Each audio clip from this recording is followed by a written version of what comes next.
E aí, São Paulino e São Paulina, como vocês estão? Tudo certo? Bom, nesse vídeo a gente vai falar um pouco sobre o pós-jogo da partida de sábado contra o Goiás às 9 horas da noite. A gente ganhou de virada por 2-1.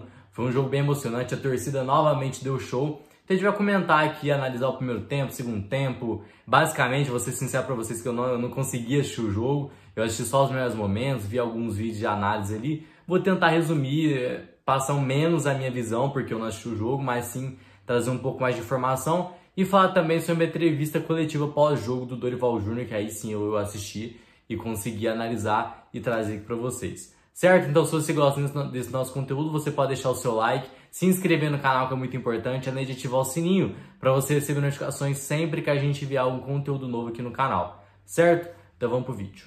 Bom, já começando a análise, comentando da escalação inicial, foi o time titular, basicamente, o time completo, inteiro, vamos dizer assim, em questão de força máxima, mas obviamente com as lesões ali teve algumas mudanças, que é o caso do Nestor e do Arboleda, que ficaram de fora. Entrou Alan Franco no lugar do Arboleda, que é inesperado, que geralmente trava o Diego Costa no lugar do Arboleda.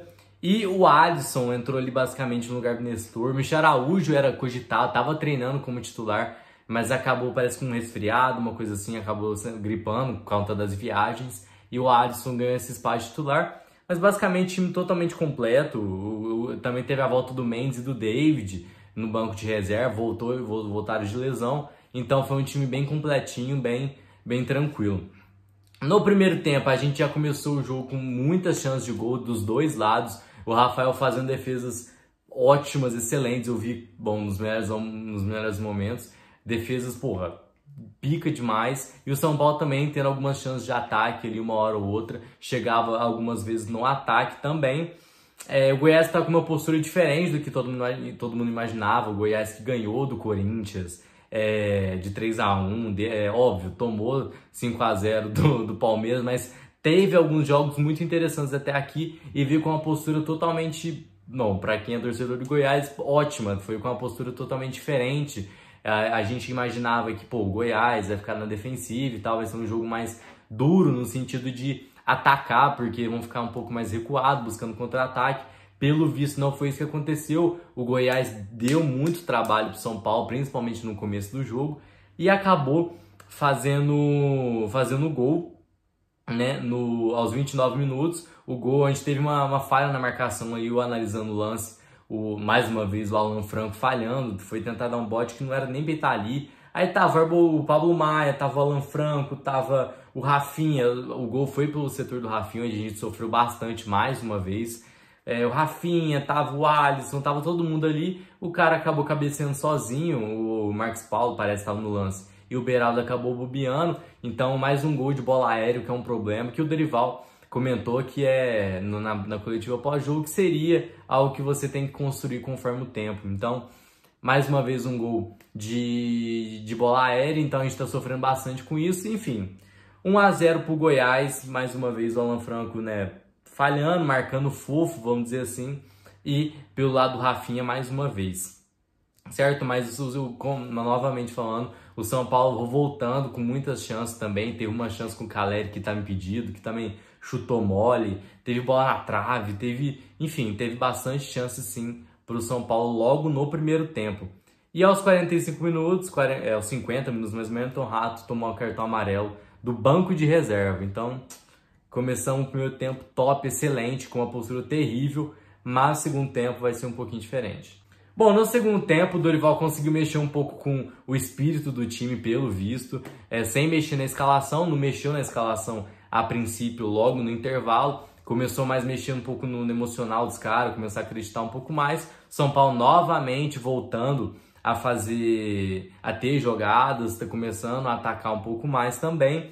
Um posicionamento da defesa do Goiás estava um pouco mudado também, estava um pouco modificado também. E o Rafael novamente fazendo diversas defesas. Também o Tadeu sofreu bastante na nossa mão, inclusive. Aos 57 minutos saiu o gol do Pablo Maia, com uma jogada onde o São Paulo estava atacando, estava surgindo no campo de ataque. O Pablo Maia acabou arriscando, o Tadeu, que estava fazendo uma partida boa, estava defendendo algumas bolas, acabou espalmando para dentro do gol. Então, empatou o São Paulo com o Pablo Maia. O São Paulo continuou pressionando com diversas bolas na trave do Luciano, o Caio Paulista quase meteu uma bola no ângulo, então algumas chances começou a surgir também. Então era só uma questão de tempo, basicamente, no segundo tempo, que ia dar essa virada, essa reviravolta. E foi só uma questão de tempo realmente, porque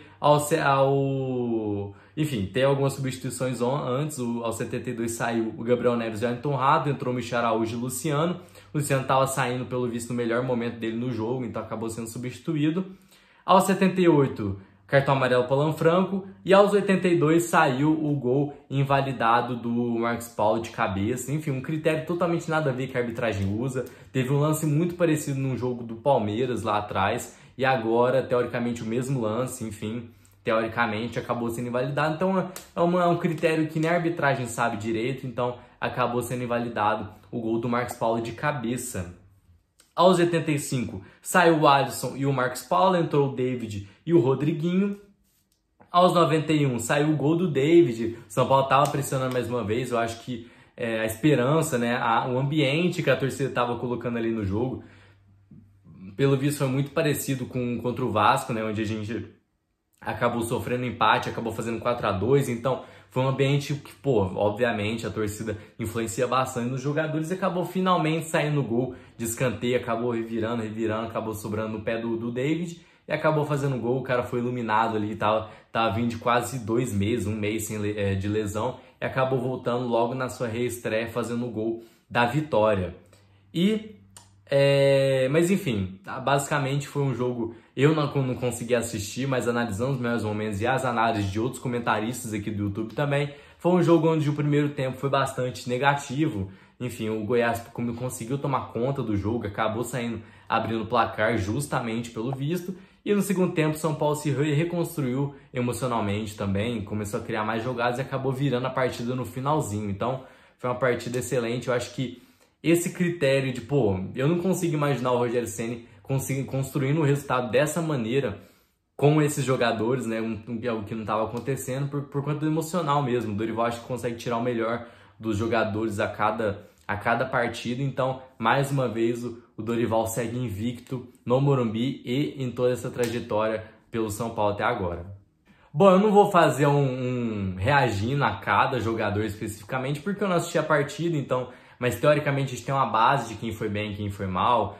Parece que o Rafael, com as grandes defesas dele, o Gabriel Neves foi muito bem, o David que entrou, o Beraldo muito bem, o Rafinha muito mal. Então eu pelo menos tive alguma noção assim, mas eu acho que é injusto aqui eu lançar o comentário de qualquer pessoa aí que eu vi, simplesmente copiando, então acho que fica um pouco injusto. Mas analisando rapidamente sobre a coletiva do Dorival Júnior, o Dorival obviamente enalteceu a torcida, acho que foi a entrevista mais interessante dele, enalteceu a torcida, enalteceu os jogadores que estão vindo de uma sequência muito cansativa, então acabou se entregando, acabou virando a partida, então foi um desempenho muito, muito bom também nesse critério em questão de esforço.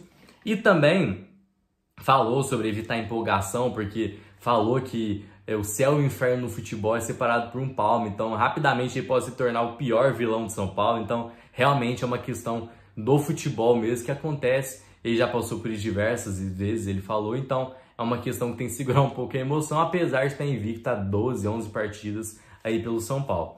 E também uma coisa que eu até vi o pessoal falando e também concordo, foi vamos dizer assim, foi uma entrevista um pouco de apresentação, vamos dizer assim, porque né, ele está sendo cogitado, querendo ou não, ele está sendo cogitado pela seleção brasileira. Não estava sendo, mas por conta desse desempenho no São Paulo, ele acabou sendo, né, chamando a atenção, então automaticamente falou bastante da carreira dele. Óbvio, foi perguntado, não foi ele que começou a falar, foi perguntado muito sobre a carreira dele, vamos dizer assim, boa parte da entrevista. Então dá um medo na gente, porque não é possível que Deus vai fazer isso com a gente, quando a gente está engrenando uma sequência positiva e tal, vai tirar o cara e vai perder mais um técnico para a seleção.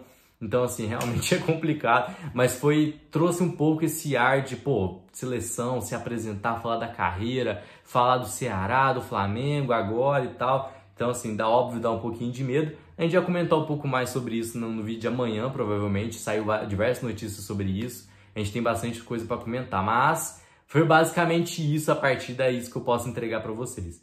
Mas enfim, foi isso, espero que você tenha gostado desse vídeo. Se você gostou, você pode deixar o seu like. se inscrever no canal, que é muito importante, além de ativar o sininho para você receber notificações sempre que a gente enviar algum conteúdo novo aqui para vocês, certo? Lembrando que a gente posta vídeo todos os dias, exceto no domingo, e também algumas ocasiões que infelizmente não tem tanta notícia aqui, então não vou tomar o tempo de vocês aqui falando notícia inútil, certo? Mas você pode seguir a gente tanto no Instagram, TikTok, aqui no YouTube também, a gente está sempre presente aqui trazendo informações para vocês, certo? Um beijo, muito obrigado pela sua atenção até aqui, vamos São Paulo, amanhã a gente está de volta com mais notícias.